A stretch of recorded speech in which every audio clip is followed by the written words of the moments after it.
Hey guys, here we are for chapter 16. We're going to talk about energy efficiency and renewable energy. There's a lot of sections in this chapter because there's a lot to cover because it really is our future. So hang on and let's jump on in and see what we have.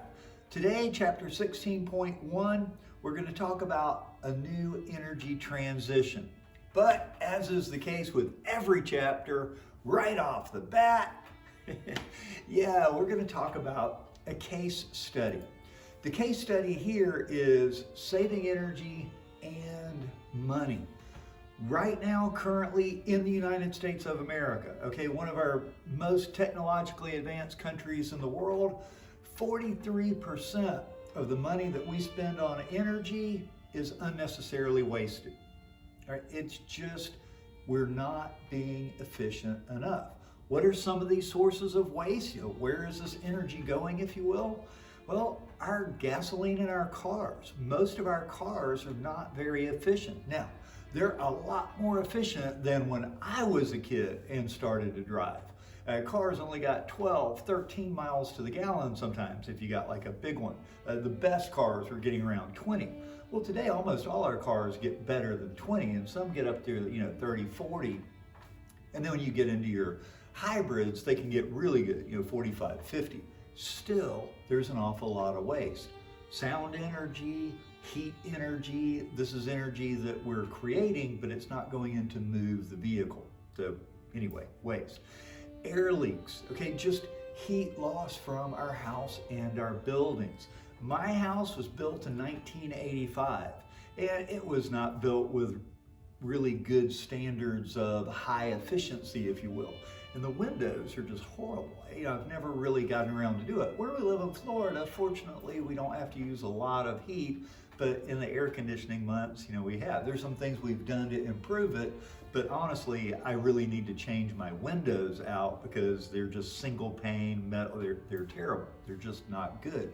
We have much better technology at keeping the heat in or the cool in, if you will. And a lot of our money is just wasted. So I'm turning the air conditioner on and I'm cooling my house, but I'm also cooling a little bit outside my house just because of inefficiency in design and materials a lot of time.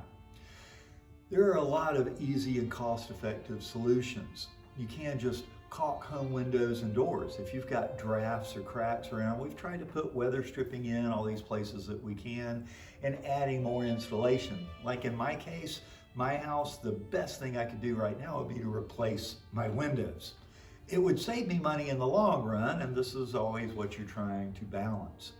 If you'll take a look at the picture back here, here's an older home. This is a thermal imaging camera taking a look at the picture. Now you notice the blue roof. Most of our houses are pretty good with insulation on the top, with the sun bearing down.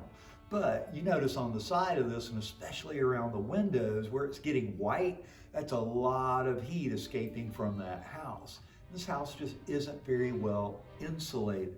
The better insulation we build our houses, the less of our energy is actually going to waste. So we don't have to actually run the heater or the air conditioner as much, and this saves everybody. Simply cutting out our inefficiency, once again, 43%. It's a lot. Now, once again, in this chapter 16.1, we're looking at a new energy transition. And honestly, right now, this really is exciting times, if you will, because the world really is in the early stages of this transition. We are moving from fossil fuels to energy efficiency and more renewable energy. Let's take a look at just what's happened. You go way back, if you will, early times for human beings, we relied on wood. That was our main energy source. We would wood fire. Cook food.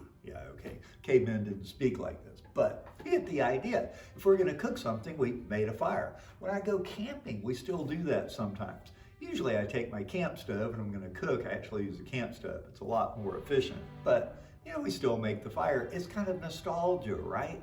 We might light the fire and kick back and enjoy. That was what we originally used. We switched from wood to coal. Coal was more efficient. it burned slower and longer, and we got more heat out of our house than wood. You had to cut down an awful lot of wood to keep it coming.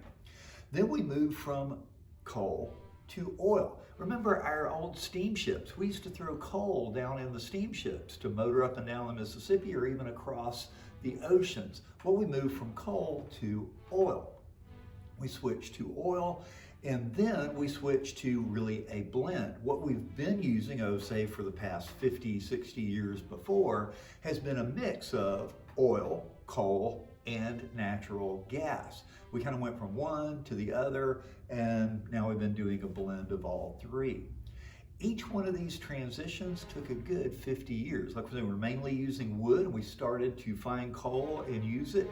It was 50 years before most people were transitioning and using coal. You had to switch over your furnaces, what you were doing, how you were doing it. When we moved to coal, same thing. Technology had to change, but we realized it was better, so we switched to it.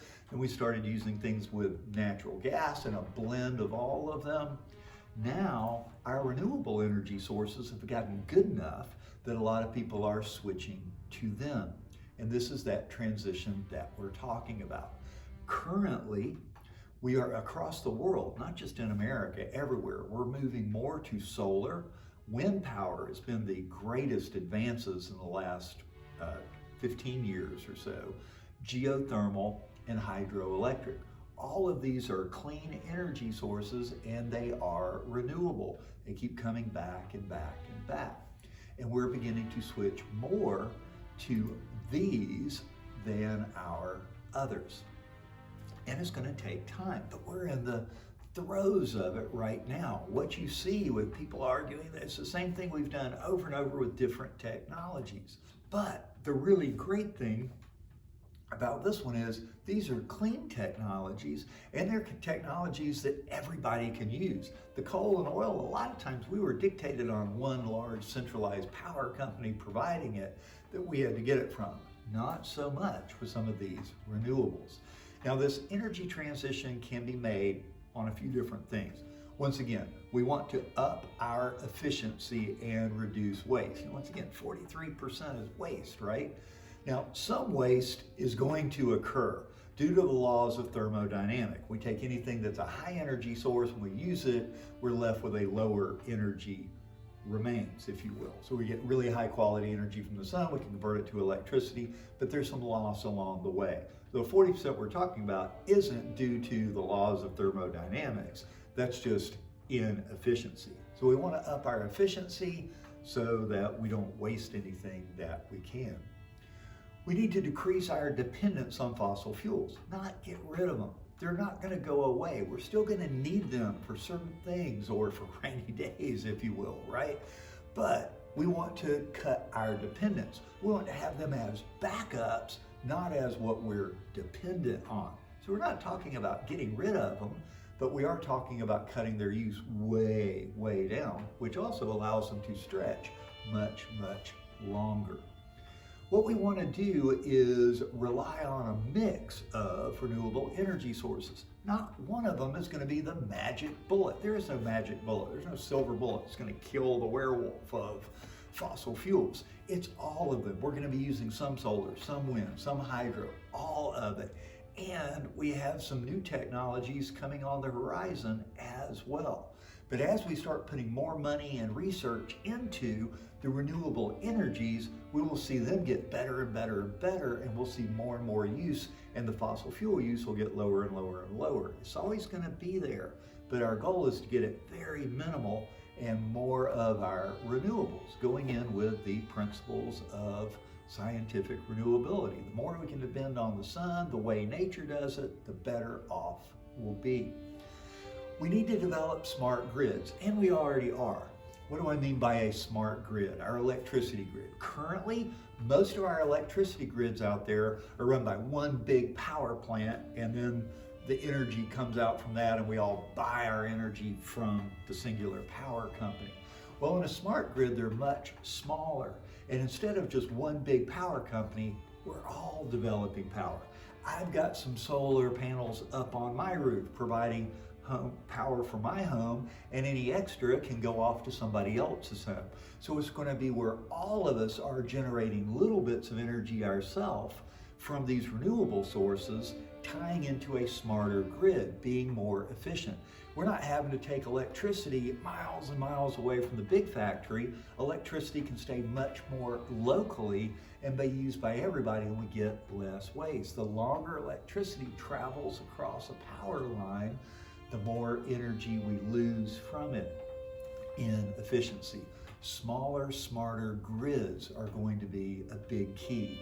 And a lot of it's going to be shifting to electric cars. They run cleaner, their energy efficiency is much greater, especially if we start recharging the batteries off of solar and wind power. Right now it's not as much, but the more solar power we have coming in, then we're not even, right now I may plug mine in, but it's getting its power from GRU. But once again, a friend of mine, he has solar panels all up on his house. So some of the solar panels are to try and be a net zero, it's just power to his house. But he also has some that he just completely only sells to GRU. So if I plug my car in over at his house, it's basically all clean energy. I'm not using any fossil fuels. And that's what we're after. We're going to start seeing a lot more public transportation, whether it's buses and taxi cabs, using electric energy, as well as private cars. Once again, my own car is an electric car. Now, yeah, I have to plug it in to get the electricity, but there are places I plug it in and I wind up getting renewable energy charging my battery, and I'm not having any carbon footprint, if you will. I still have a carbon footprint, but it's a lot less. Because my car, the equivalent, like if it was gasoline, it's not, but if we're talking about fossil fuels, it gets like 130 miles to the gallon. Now, that is much more efficient than 25, 30 miles to the gallon. It's not that gasoline's going in, but if you were to use gasoline to create the energy for my car, I'm getting 130. This is much more efficient, and that's what we're after. And ultimately, the goal for my car is solar panels up on my roof, and when I'm charging my car, I'm not using any fossil fuels at all. It's all clean, renewable energy, renewable batteries, the whole 9 yards. This is what we're talking about with a new energy transition. And the better our technology gets, the more energy we're able to pull out of the sun and the wind, the quicker you're going to see this transition happen. And the really cool thing about this is you're going to see other countries leapfrog the technology. That's when we develop it and we get it really good, and then we just sell them the really good product. And they go immediately from not really having cars to having electric free energy cars. They go from having no energy at their house, they skip the coal, oil, the natural gas, the wires and everything, and they go directly to having solar panel and wind at their house. So they don't ever have the carbon footprint. And a lot of our developing countries or less developed countries will be able to leapfrog this technology and go straight to clean energy. But we've got to get it up and running. We're on the forefront of it. The rest of this chapter, we're going to look at some of these energy sources and how to go about them. But guys, that's it for section 1. Take care, and we'll see you next time when we look specifically about reducing energy waste.